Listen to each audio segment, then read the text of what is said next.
Hello, hello, Hi hello. there. I'm Oh. just making a co-host. Done. Thank you so much. Thank you for joining me. I No know it's worries. Tell me what's up. no, I've been having issues. Today, woke up, no electricity, right? So I had to go, like, figure out where to go and charge my laptop in preparation for this webinar. I had a meeting at 1:30. I had to cancel Mm-hmm. because electricity equals no internet. Yeah. And I'm not gonna use, I didn't want to use my phone to tether. So I left the house, I went, charged my laptop, came back. Electricity came back, but now it's on and off. It's very spotty. Mm-hmm. So if I drop off, I'll jump you, in. you'll be able to jump in. You have the questions, right? Yep. Okay, great. So that's just the problem. That's my biggest problem right now. No worries. I have it. I have it with me. Yeah. So great. And then I had one request for you. Um, at the beginning, Mm-hmm. with the introductions, I'll introduce myself and I'll ask you to introduce yourself, Yep. right? And then if you could just help with doing the logistics, the question and answer thing and Sure. things and stuff, because I have no idea about those things. Sure. Okay, perfect. That's it. I really hope we keep time. Yeah. Probably not. We never do, but hopefully we will. Why are you recording us? That's automatic. Do you want me to? Oh, I can shall I proceed?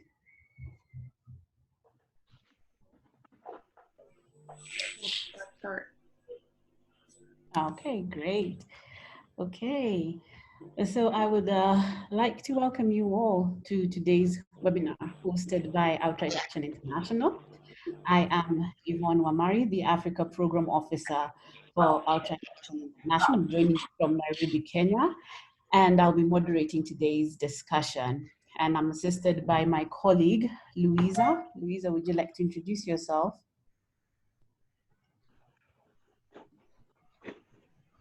I was muted because we haven't been using Zoom for 8 months.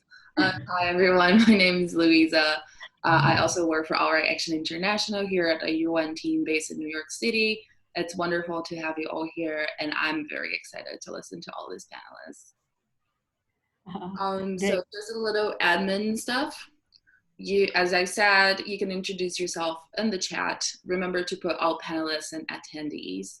Also, you have down below a little Q&A box where you can ask questions for our panelists and anything else. We're going to be having this conversation. Mics are off, so we can't hear you, but you can always write us anything. And I think that's pretty much it. Oh, also, we're recording this call. It's not going to be shared to everyone, but it's going to be online. So just for you to know in case you want to change your name or anything else. Okay, thank you so much, Louisa. So on behalf of the entire Outright team, I want to thank you all so much for joining us for today's conversation on art and human rights, where we'll be exploring artivism as a conversation starter. I too am very excited about this conversation that we're going to have today. So we know that some of you are longtime friends, partners, and supporters of Outright, and some may be tuning in for the first time. So we are happy to have everybody here today. And today's webinar is an ongoing series of learning sessions that Outright is hosting, and we hope that you'll continue to tune in for future conversations. We'll have links to all the works that I'll be mentioning here with regards to Outright. So before we get started, for those who are new, I would like to do just a quick introduction of Outright and what our mission is. So this year, Outright Action International is celebrating 30 years of protecting and advancing human rights for LGBTIQ people around the world. We are based in New York City and have staff and board in 7 countries globally. Our programs include conducting groundbreaking research on issues impacting our communities, supporting grassroots LGBTIQ movements around the world, and holding governments accountable at the United Nations and beyond. So for today, we are focusing on art and human rights. So this discussion will shed light on the importance of art in advancing equality and securing real lasting change for marginalized and minorities in our society. And we have an amazing panel with us today, which will explore how over the years art has played and continues to play a key role in social justice in Kenya.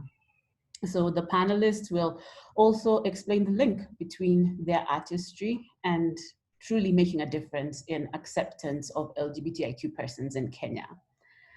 So with us today, we have Kevin Moshiro. Kevin is a writer, journalist, podcaster, and queer activist. He is part of the editorial team of Boldly Queer, African Perspectives on Same-Sex Sexuality and Gender Diversity. In 2017, he launched a storytelling podcast, Nipe Story, which produces audio versions of fictional short stories from the African continent.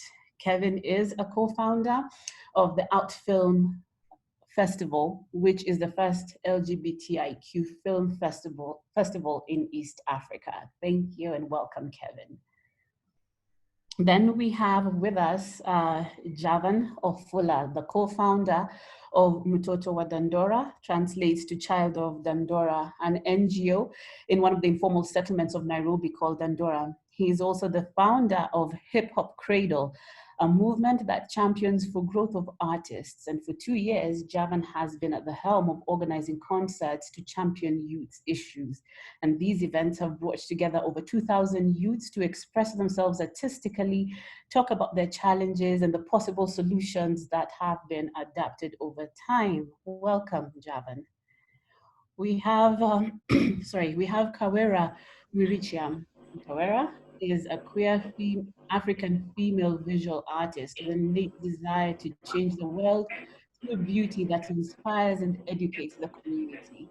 Over the years, Kawera has worked as an artist within the Kenyan LGBTIQ community and striven for high level of virtuosity in her work. Her current project, Kanga Pride, formerly To Revolutionary Type Love, is another example of her diverse use of medium, the Kanga, and unique level of expression. Welcome, Kawera. And I think we can see one of your Kangas behind you. And last but not least, we have Peter Murimi. And Peter is a multiple award-winning Kenyan TV documentary director focusing on hard-hitting social issues, from extrajudicial killings to prostitution. He has recently won the 2019 Rory Peck Award for a news feature about suicide. Peter was a producer director for Al Jazeera's Africa Investigates strand, which exposes crime and corruption. And most recently is the film I Am Samuel, which is his featured directorial debut, filmed variety style for 5 years in Kenya. So Pete, we're looking forward to you telling us a bit more about Samuel. So thank you so much to our panelists for being with us today, and welcome to each and every one of you.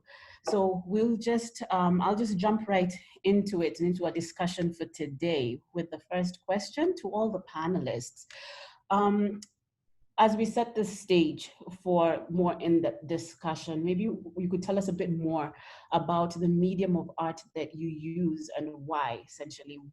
Tell us more about your work and why you choose those particular mediums to be able to articulate your vision. So I will start with, Kawera to respond to this question. Thank you, Yvonne. Currently, the medium I work with for my project is the Kanga, the East African cloth, which I think it's the only cloth out there that has a saying included in its design. So they call it the talking cloth of East Africa.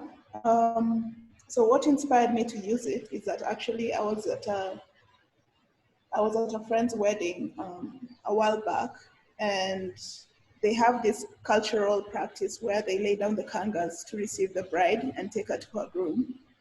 And I thought it was like a really beautiful gesture because the intention behind it is that you're welcoming and celebrating this person into your family member's life. You know, you're welcome as the mother, as the sister of the groom or the auntie of the groom. You are essentially recognizing this person as valuable and celebrating what they are contributing to your loved one's life. And it struck me that this is something that we as queer people, especially in Africa, may not get to experience because of because of how things are culturally and legally, and the level of homophobia that um, keeps us from having such open relationships with each other. Not just open relationships, but openly celebrated relationships. So it was my desire to use the kanga and rather to take the kanga and use it to celebrate ourselves, but not just any kanga designs. I wanted to create kanga designs that captured our history and our stories, and then use those now to celebrate our existence and the way we love and the way we show up in this world, basically. Yeah. Okay, thank you. Thank you so much, Kawera, talking about the way we love and how that is depicted or can be found within the traditional setup of the use of the kanga. Thank you so much. Kevin, would you like to go next? Thanks for that, Yvonne. For me, my medium, what I use basically is words and literature. With my writing, I try and make sure that it is representative of queer realities.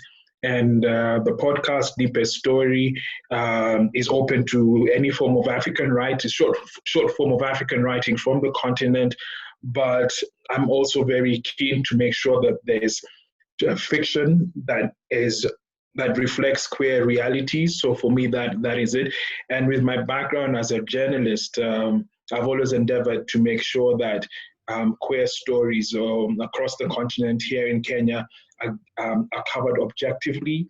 And that's I'm a communicator. I'm a storyteller. So I try and make sure that my skill, my craft is used to talk about our realities. Thank you so much. Thank you so much, Kevin. Pete, would you like to jump in? Yeah, my medium is a documentary and sometimes television, but where I'm here, like what I like most is a long form documentary in a in a thing like when I'm trying to tell the story.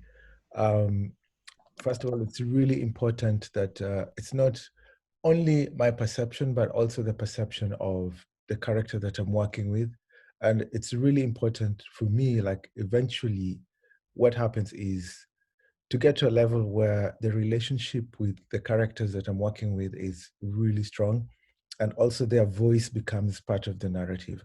And also, so I can say eventually when the film is done, it's not just my film, basically it's our film, because they have been empowered enough and because of the time we spent together, and their voice can come through in a way that I think would not happen if it was shot like in 1 year or 2 years.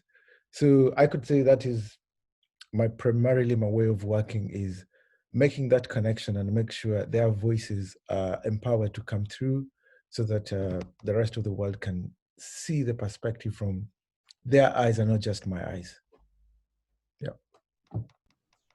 Okay, thank you so much. So, Kevin and Pete, you talk about storytelling and storytelling to reflect realities on the ground and giving ownership to the people whose stories that you're telling. And I think that is really important, and to be able to articulate the issue. to articulate particular issues. Javan, would you like to jump in next?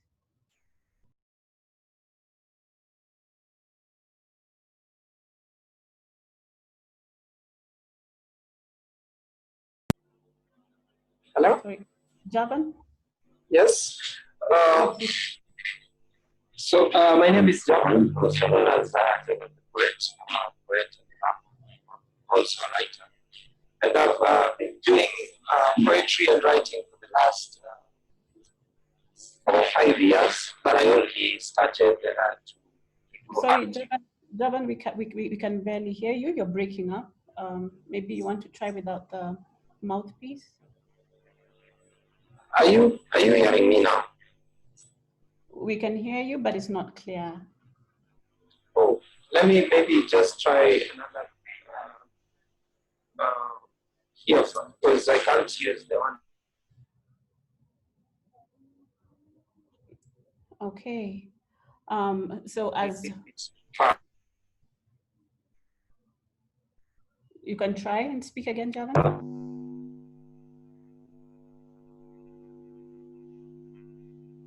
No, we can't hear you. No, you're still breaking up. So maybe I.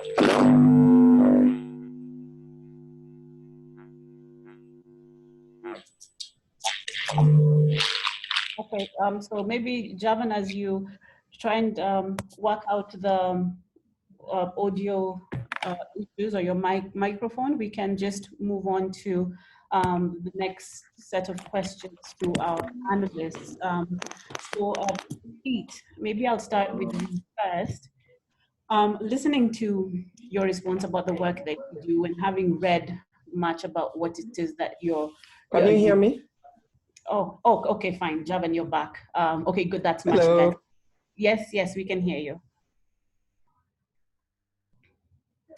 Javan? Someone talk, please,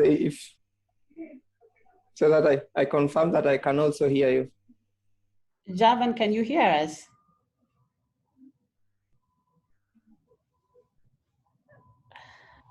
No. Okay, I think maybe we could just move on with the rest of the discussion. Okay. My name is Javan, also known as Javan the Poet.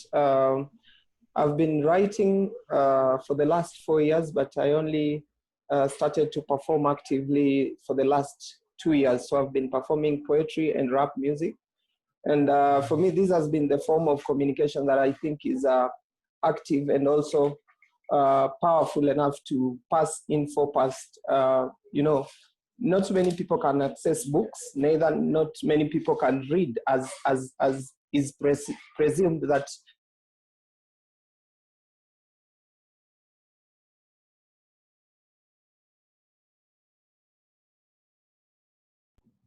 Javan, are you still with us? Can you get me? Yes.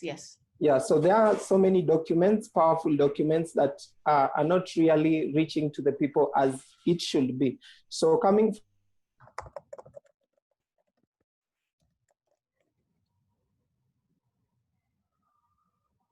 Okay, I think Javan is having some technical issues. Javan, I think you're having some technical... do you get me? No, you're breaking up, Javan. Yes, so what I'm saying is that having so many powerful documents and having the constitution and having spaces that people can't reach the formal ways of communication, I thought that rap and poetry would be a good way to reach to people. And that's why I've been performing and writing about human rights issues and social justice issues.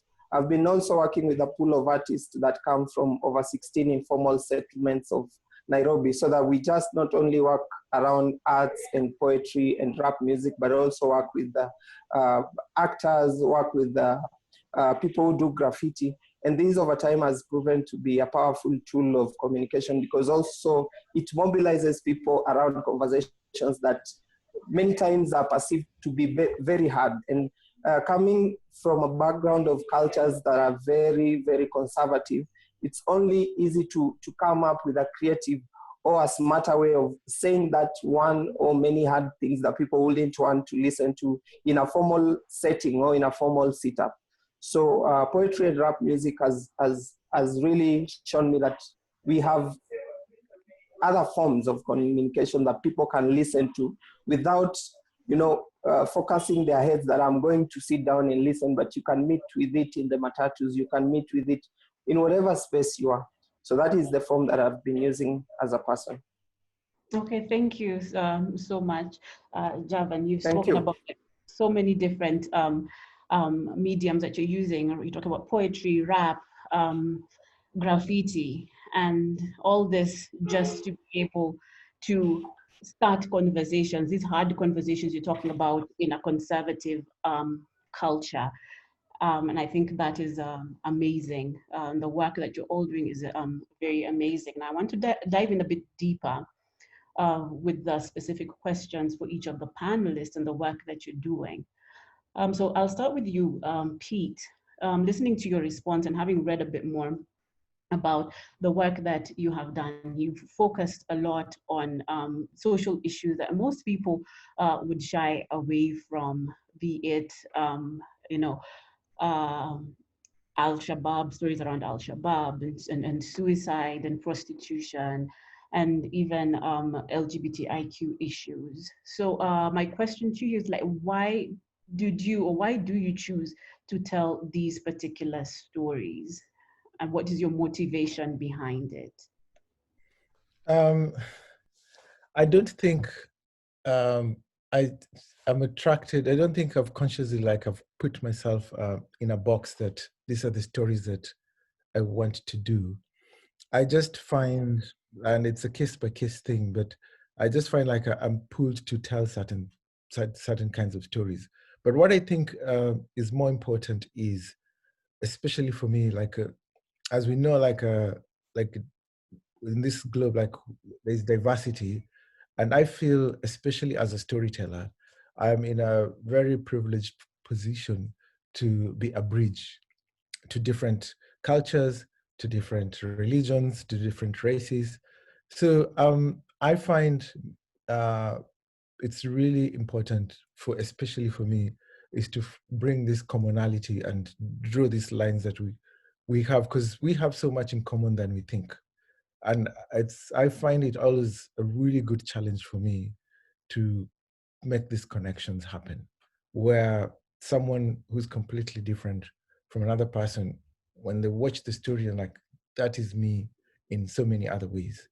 So I don't deliberately choose the topics, but I know when I am working on a film, it is almost my challenge to bring those common threads together, to show that at the end of the day, could be a different race, could be a different religion, or it could be even gender issues, but the thing is, we're all the same. And that's my principal mantra in working, to show that we are all the same.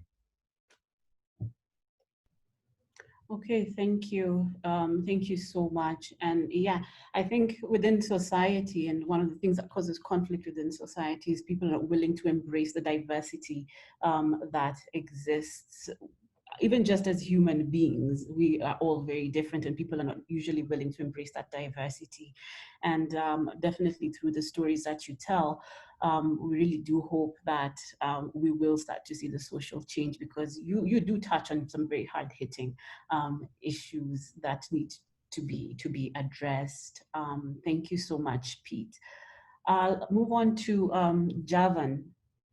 And Javan, you've already spoken a bit about, the kind of art that you do and the hard conversations. And we know that some of the challenges, specifically in Kenya, is with the youth, and especially the youth in formal settlements face quite a bit of challenges and issues.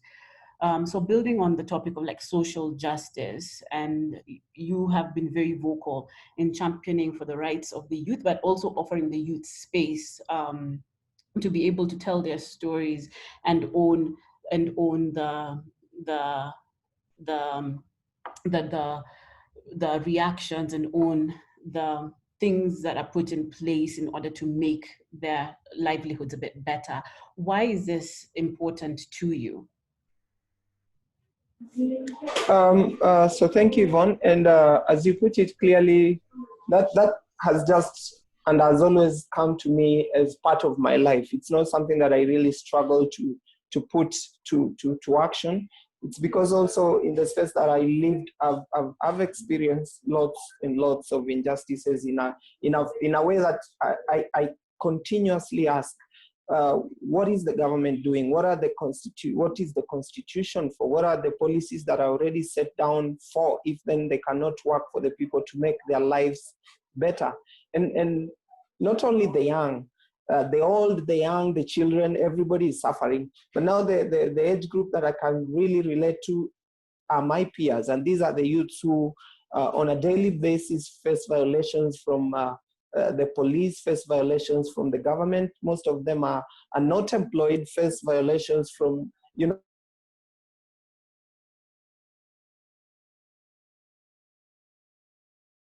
past cultural practice. Has always seen me go forward every day, compose, write, perform, meet with many artists to talk about issues, because this is the best way I know to make change. I can't say I will really sit down and write a policy. I can't say I'll sit down and do lectures to people, because that's not my space. My space is arts, where it comes naturally. And when I write about these issues, for me, it's also awakening so many people to build masses around issues that we can make change in and be part of the change that we want. So I've also seen where we've done poetry pieces. I've also seen where people perform about issues, and there people start to feel awakened. People start to feel like they are part of this change that they need to be. And this makes me feel like, okay, I'm doing something. And because over time you see one or two or three good stories out of some advocacy that we've done through arts, and also through demonstrations, through public litigations. When all these come together, the achievements are what keep me going, and the achievements are what makes me see there's a future and a space for the youth of this nation. Thank you. Great, thank you. Thank you so much, Javan. And I love what you have said, that through the poetry, through the art and the music, that is an additional voice that complements the policy and legislative advocacy work that we have seen. And that ultimately contributes to the change that we want to see. And the change has to be owned by the people who are actually going through these injustices. So thank you so much, Javan, for your contribution. Thank you. Thank you. Kawera, we'll move on to you. You talked about your Kanga art, and I think a very straightforward question would be like, how would you say your art, or how would you say your art, and more specifically the Kangas, is contributing towards the way people view LGBTIQ persons in Kenya? Or how would you want your art to change that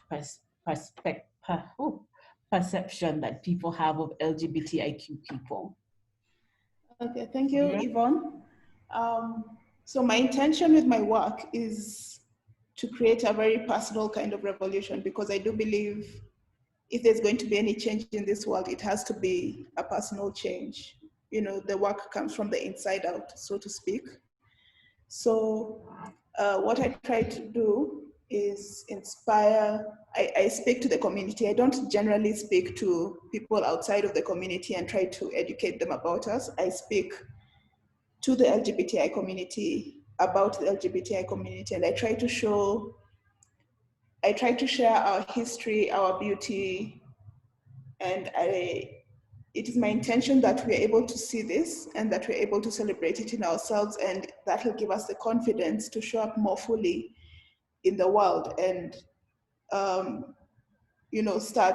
start conversations about not really conversations, but just by accepting yourself, you're able to show up to your family a bit more authentically as a LGBTQI person. You're able to show up to your friends, your community, and they're able to see that we're not like some alien idea or existence or foreign concept that has been brought in by the, by the West, but that we are people who they have grown up with, they are people who they love, and they're able to see, they're able to connect with us in that way, because I do believe at the end of the day that if whatever revolution that we do try to, or that we achieve without that connection, at best would be shallow and empty, or at worst hypocritical, So we have to have that personal connection first before we can actually go out into the world and ask them,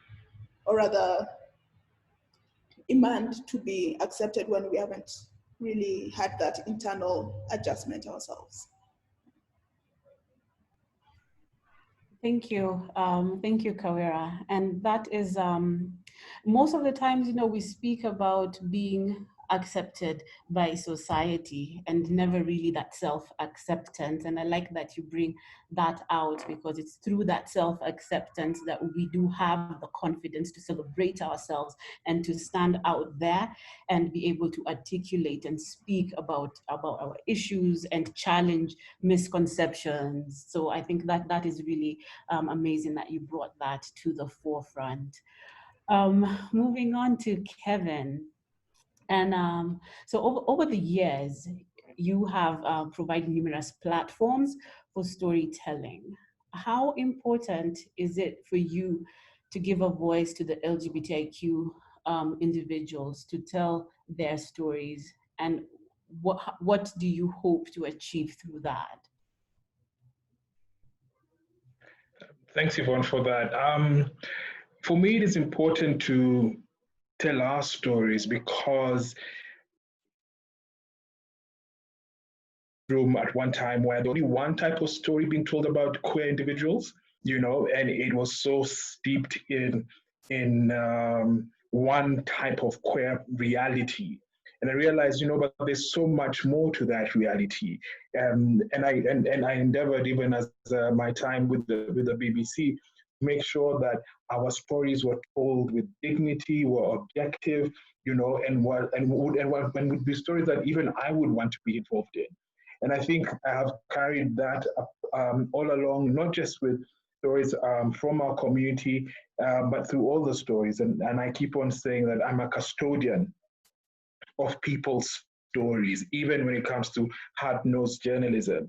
With the book, I was honored, and I know that people trusted me with their stories and to make sure that their stories are told in the way that reflect who they are.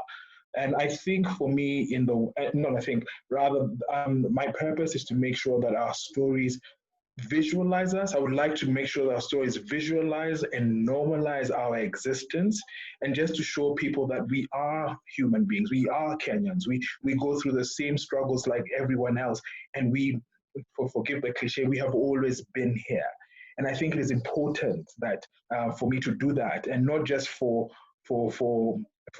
my ilk, but those who look up to us, those of us who've been out and public a lot longer. I want young queer Kenyans to know that it is possible to be queer in this country. I want my words, I want my stories, I want the podcast, because I didn't have that. So I'm just really hoping that through the work, through my art, through my words, through my craft, that I can be able to show that, to show our realities, and people can say, you know what, it is possible to be queer in Kenya. It is possible to be queer in Africa, openly queer. Well, thank you so much, Kevin, and what a way to sort of like draw to the close of this discussion. Possibility, it is possible, and nothing is impossible. It is just by us being able to put one foot in front of the other and make everything possible. But we also need to be able to dignify individuals and, as you said, tell the stories with dignity and objectivity, because I mean, there's a lot of negative rhetoric out here about the LGBTI community. So it is our responsibility to be able to change the narrative and create a narrative that makes it possible.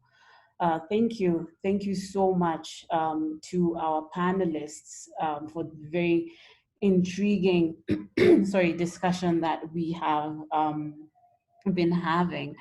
And I'll just now move into the Q&A. And I think we have some questions. Louisa, do we have any questions on the chat?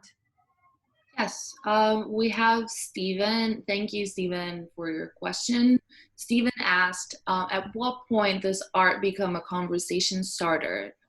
My wildest thought, and as an artivist from Kisumu, I believe that art is the conversation and not a starter, most so relating to queer stories.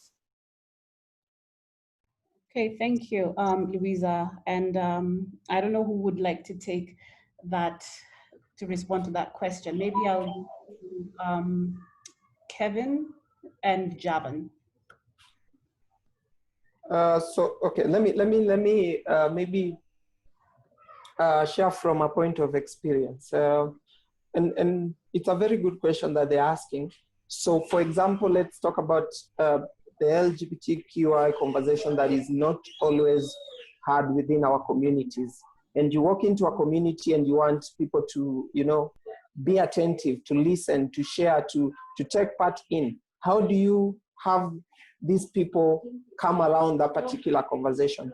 We have theater groups that work within communities, and what they do is when they reach that particular community, they come up with an artistic act. And when they act it, people get curious to see what's happening, what are these people doing?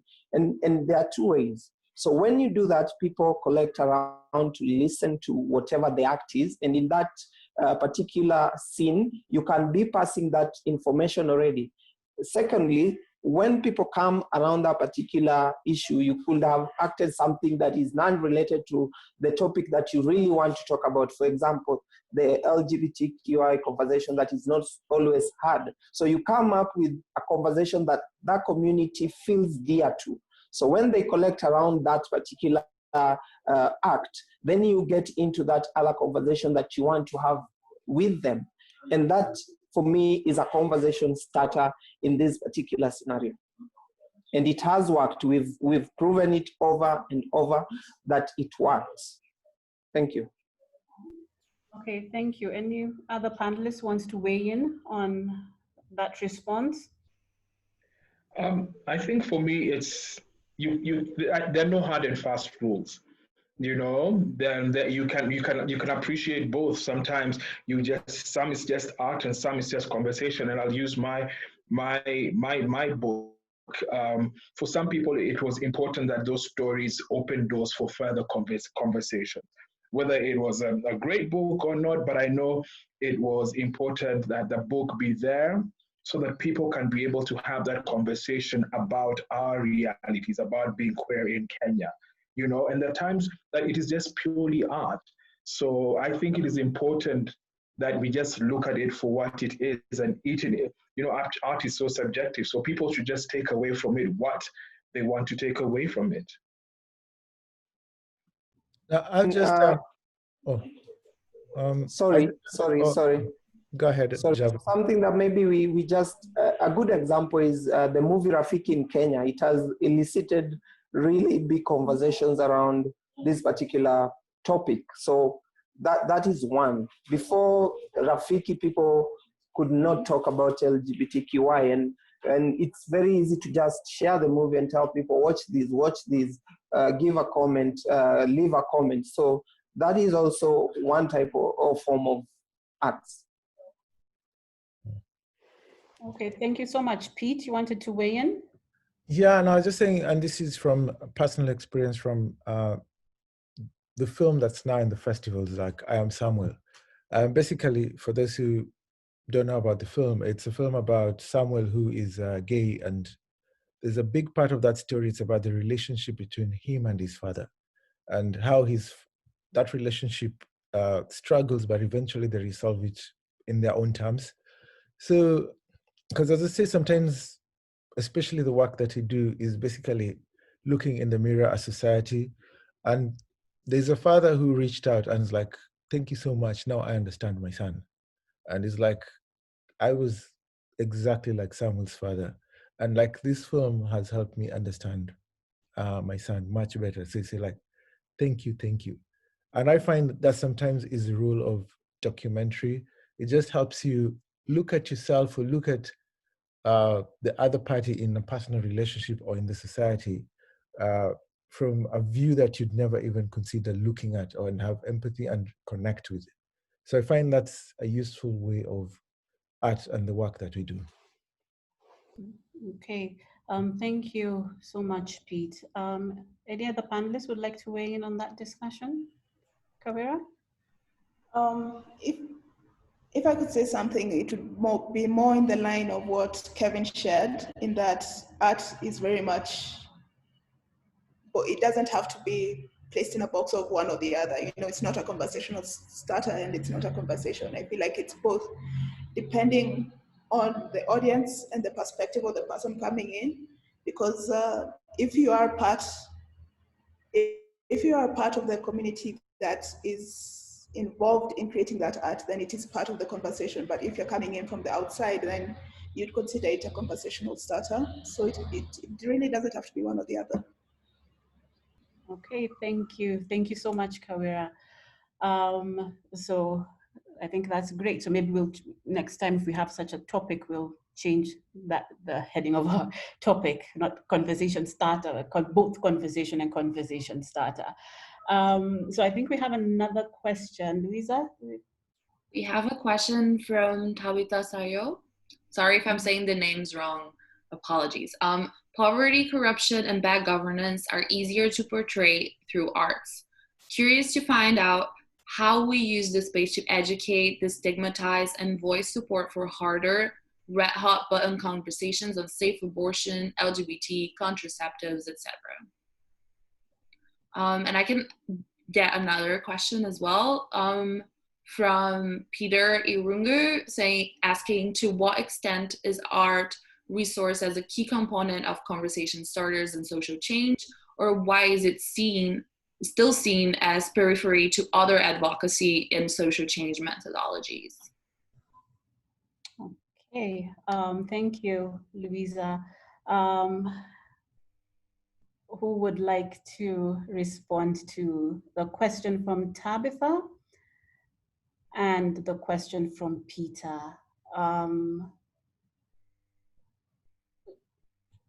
Any panelists who would be interested? Maybe Kevin? I can start. Oh, no, it's okay. Kawira, please go ahead. So, and tell us which question you're responding to, sorry. Okay, so I'll start with Tabitha's question about how we can use the space to educate, destigmatize, and voice support for harder red hot button conversations.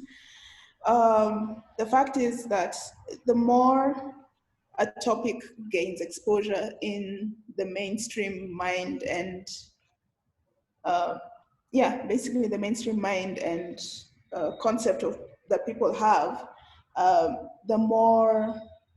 the less triggering it becomes, and the more we're actually able to have a more rational conversation around it, you know, so that it sort of takes away the emotive response and then allows us to now dive deeper and, you know, peel back the layers and have a conversation, and then change people's perceptions about what these topics are about and how they interact with these topics and how they can understand and empathize with people who are dealing with these issues in their lives. So I hope I've answered the question. I feel like I may have trailed away a bit, but my basic point was that through constant exposure, either through art or podcasts or documentaries or music or movies, we are able to just basically create the space that makes it necessary for us to have that conversation and dive deeper into the real issues. Okay, thank you, Kawira. Any other panelists who would like to weigh in the responses to Tabitha and Peter? I just I want to add what Kawira has said. I think sense normalizing. You know, sometimes people will react better to an issue if they see themselves being reflected on that issue. You know, if we look at how even how programming has changed, we're seeing a lot more African content coming on our TVs, and we don't think otherwise. You know, and people can say that is me. That reality is true. So it should be normal. It can be normal. It doesn't have to be. And that way, we are able to subtly, you know, sometimes very directly pass on messaging or have conversation starters through that. We may not have access to the legislator or state ordinance, but if we're able to create, it's more so as a way of sensitizing people, you know, on hot button issues, to use that word. So I think it is important. I just want to touch on Peter's question on why it's still a periphery. I think if in Kenya, we have so relegated the arts to the periphery, you know, and we have so valued the sciences for so long, you know, that anyone who pursued a career, if you went to Kenyatta University, you know, to pursue a BA in art, people are like, oh, that's where you went, you know, and when we don't appreciate, you know, them as much as people saying, you know, you went to school of law or something. So it starts from there. You know, such that the people who are making decisions about the different arts and cultural fraternities in our country have not appreciated the arts for what it is. You know, I'm grateful to my mother and also to my school for the love of musicals. It was birthed at that point in time. You know, so I think because we're not exposing people to arts and culture from a very early stage, so that when they do get to it, it seems as bougie. This is for our watu, those people. And yet, these are our stories. We start undervaluing our stories. We start undervaluing how we exist, you know. It's so sad that people are still looking down on ethnic languages because they're not seeing it. Someone's like, oh, you know, that person, you know, we can't expose them that because they don't speak English as a first language. No, you know, we got to appreciate Nigerian culture because of the power of Nollywood, you know, and we're seeing the effects of that right across the continent, you know, and it's unfortunate. I believe that those who make decisions aren't appreciating the power of arts and culture, especially in Anglophone Africa. You know, it's a totally different scenario in Francophone and Lusophone Africa. Thank you so much, Kevin. Maybe we can move on to another two set of questions. So we have a question from Stephen, who says, art is unlimited in nature. So in so doing our work, how cognizant are we about the safety and security as queer activists? I'll take another question. This comes from Laura Richardson, who asks, are the panelists involved in participatory arts projects, by which I mean encouraging LGBTIQ communities to make art themselves?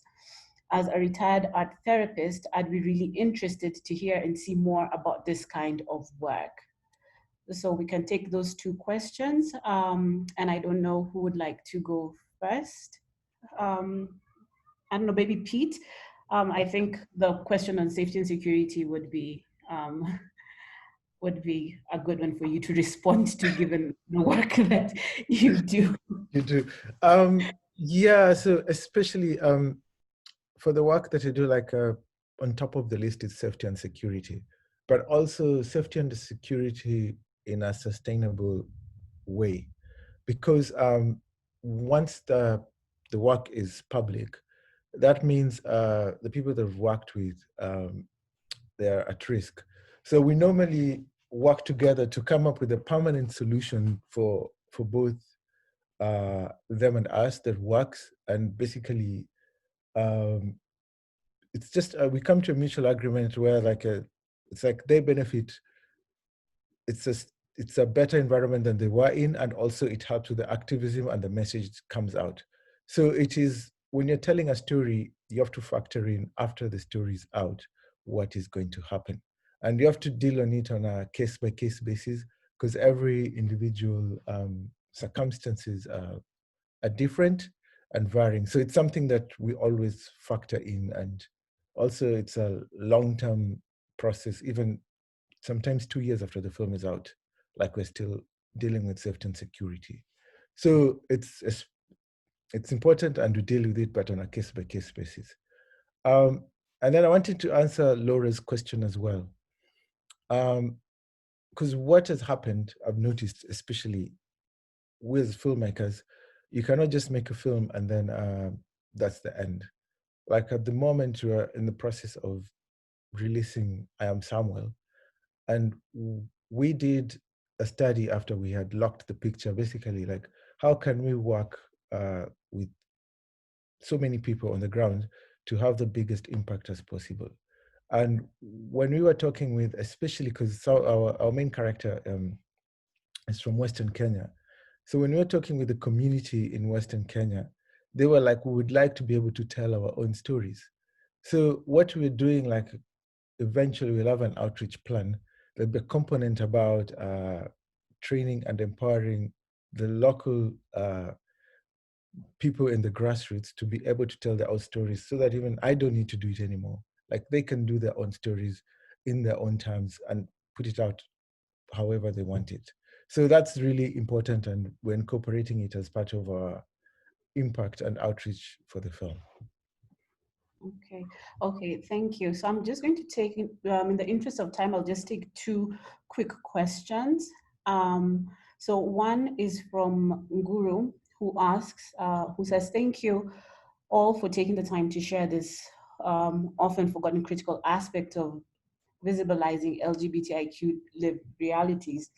Kawira, you mentioned you focus your art primarily to the LGBTIQ community itself, which is really, really important. What would you say are some of the outcomes of this focus to date, vis-a-vis focusing on the mainstream as the primary focus of your art? This question is also for other panelists as well, but I think I'll just have Kawira respond to that question. And actually, the next question I was going to take is, I think, still for Kawira. It says, Kawira, this is from Chep Kwemoy Kimtai, and he asks, Kawira, how can we find and purchase your kangas? And for Peter, is I Am Samuel screening yet? So maybe a general question to all participants: how and where can we be in communion with your art and work? So that would be the last question that I would take. And as we respond to the last question from Kim Tai, I'd also encourage the panelists to then give us their parting shots for this discussion. So Kawira, thank you. Okay. Thank you, Yvonne, and thank you, Guru, for the question. It's very hard for me to talk about outcomes. I'm not really sure it's something I've been measuring, and I also still feel that I'm very much in the beginning of my project, so I guess that hasn't also been on my mind. But generally speaking, my intention is to have queer pride events in Kenya, in Nairobi, and then in Kenya, or rather the wider parts of Kenya, that are for queer people, by queer people, celebratory of queer people and our history.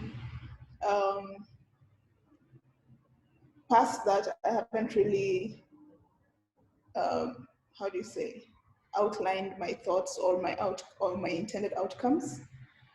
I don't know if that's an answer, but that's where I am. And as for Chep Chef Kwemoi's question about where you can find and purchase my kangas. I'm on social media at Instagram and Facebook as Kanga Pride. You can get in touch with me and let me know which kanga you'd like to purchase and I'll deliver it to you. So, unless there's a follow-up question on the outcome thing that can help me maybe clarify what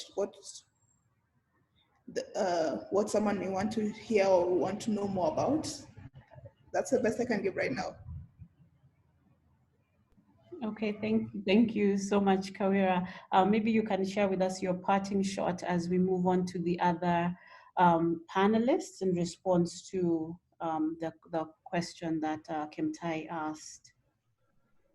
Parting shot? Okay, wait. What are we supposed to say as a parting shot? Any message you'd like to leave the attendees with, the participants, those who are present, any message you'd like to leave them with? Okay, no, for me, it's all about, for real, I'm all about the revolutioning being a personal journey. So for me, it's, I would just like to encourage all of us to work from the inside out. Once we accept ourselves and celebrate ourselves and love ourselves, what we'll see outside will reflect that. I believe that. So for me, it's also a journey for myself. I'm not perfect. I'm still working on it, but I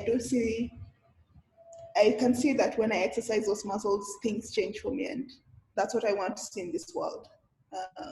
Yeah, thank you. Okay, thank you. I'll move on to Peter.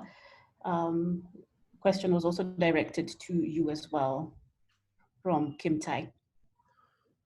Oh yeah, Samuel is currently in film festivals. It's showing at the London Film Festival next week. And you can follow us on our social media and website. Hopefully we're making our way around. We're going to come home eventually. So just follow us on our social medias and Facebook pages for the latest updates, and hopefully it will get home soon.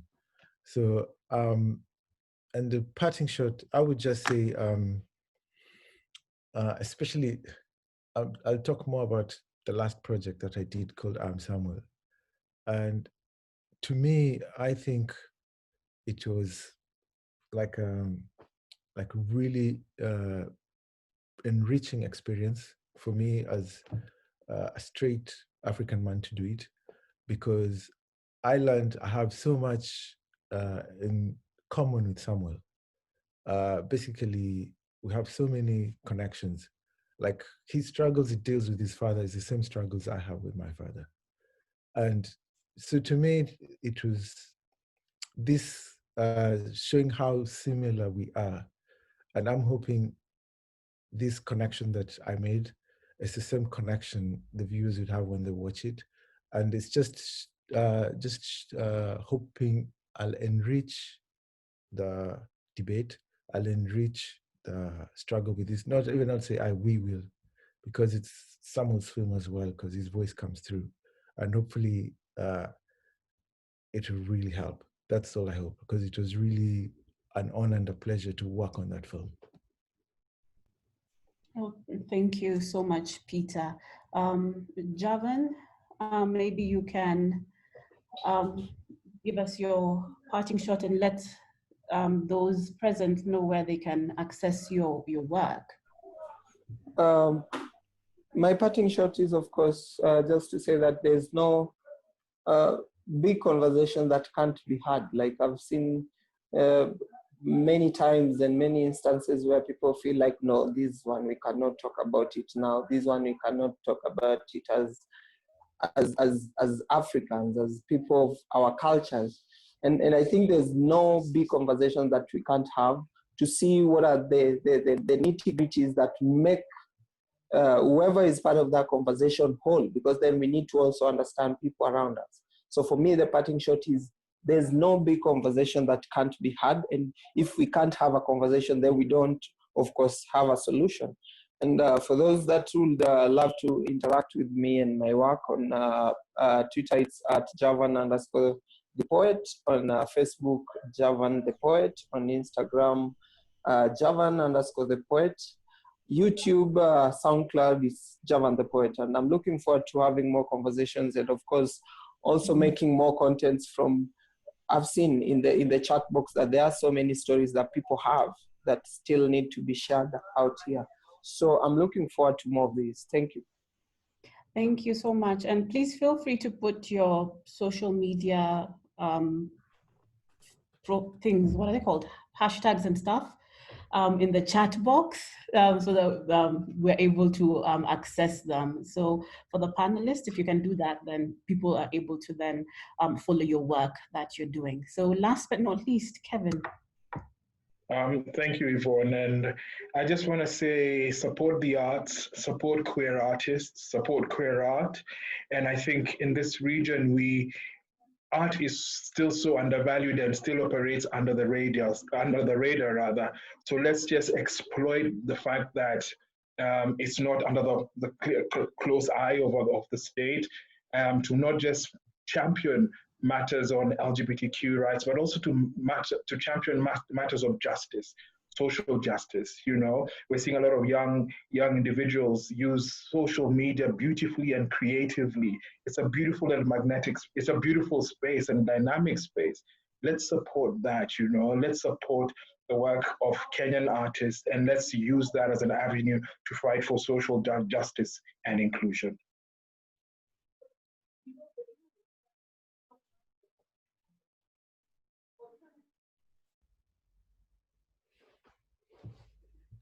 Yvonne, we can hear you. Yvonne, you're muted. Yeah, sorry about that.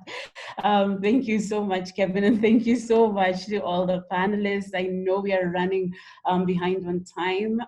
So as we draw to the close of this webinar, I'd like to thank the panelists for sharing with us their expertise, their insights, their visions, and it's just been an amazing discussion, and you've been a very engaging panel, and I'm happy to have been moderating this session and your contribution in regards to your contribution of art to human rights. I would also like to thank all those people who have taken their time to participate in this discussion and for supporting Outright and all our partners and the movement in general. So thank you so much. So I would just, in closing, like to invite you all to stay involved with Outright. We have a series of webinars, and my colleague Louisa would put that on the chat box. And we have a calendar of webinars coming up. We have the next webinar would be revisiting LGBTIQ community 6 months into the pandemic. The next one I think would be security and the humanitarian response, the experience of LGBTIQ people. So please follow us and join our webinar sessions. We also have an Out Summit, our annual Global LGBTIQ Human Rights Conference, which is going to be running from December 10th to the 12th, and will feature speakers from all over the world. So you can visit our website to get more information on that and how you can join. We also have a running initiative called Outright TV, and we feature LGBTIQ voices and allies from across the world. So please feel free to follow us and take part in our Outright, various Outright initiatives. And you can also follow us on social media. And I think Louisa will also put that up, social media, that thing, the tag for social media. Sorry, I'm just terrible with social media. And so all this information will be posted in the chat for easy access. And thank you so much to everybody. Have a lovely morning, afternoon, evening, wherever you are. Thank you so much. Thank you so much as well, Yvonne. Bye-bye. Thank you to all. Thank you.